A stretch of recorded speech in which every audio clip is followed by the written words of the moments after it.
बिस्मिल्लाहिर्रहमानिर्रहीम। अस्सलाम वालेकुम। कैसे हैं व्यूअर्स? उम्मीद करता हूँ आप खैरियत से होंगे। दोस्तों, मुंजी की फसल में जो मंदी आ गई, पहले हम इस पे बात करेंगे कि मंदी क्यों आई है और ये कितने दिन तक मंदी रहेगी। काफ़ी वीडियोस में मैं बारहा ये कहता रहा हूँ कि किसान, मैं समझता हूँ किसान भाइयों की मजबूरी, उनकी मजबूरी होती है, उन्होंने खाद लेनी होती है, बीज लेना होता है। मतलब उन्होंने अगर वो फसल अपनी फौरी तौर पे ना बेचे तो उनका नुकसान हो जाता है, वो नहीं रख सकते, मतलब अगली फसल की वो खाद या तेल ये चीज़ें नहीं खरीद सकती।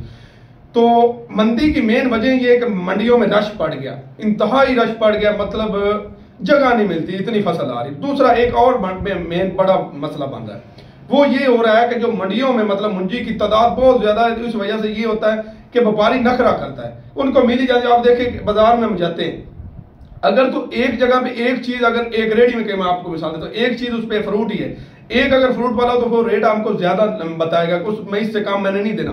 अगर 4 5 6 इकट्ठे खड़े होंगे तो एक से हमको नहीं मिलना तो हमने दूसरे से ले लेना।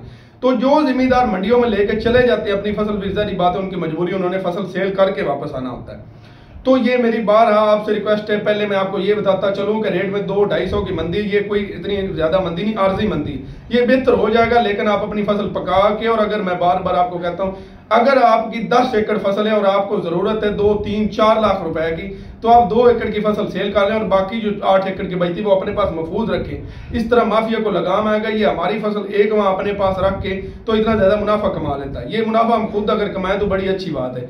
ये मैं इस पे पहले भी अपडेट देता रहता हूँ, लेकिन काफी भाई फिर इस पे जो है गलत कमेंट भी करते हैं कि भाई नहीं रखा जा सकता, आप ये गलत बात कर रहे हो। मैं अपनी तरफ से यही बात करता हूँ यार, किसानों का फायदा हो, किसानों का भला हो, क्योंकि जो बाकी टोटल माफिया ये एक मुट्ठी में बंद है। इस तरह अगर इन्होंने एहतियात करना तो इन्होंने कर लेना, अगर इन्होंने कोई भी हड़ताल करनी इन्होंने कर लेना। लेकिन जिम्मेदार किसान है, उसको डीएपी महंगी मिल रही है, यूरिया महंगी मिल रही है, डीजल महंगा मिल रहा है, ना कोई एहतियात करता है ना कुछ, और फसलें अपनी पका के तो ऐसे ही मतलब चंद कोड़ियों के दामों अपनी सेल करनी पड़ती है, उसकी मजबूरी होती है।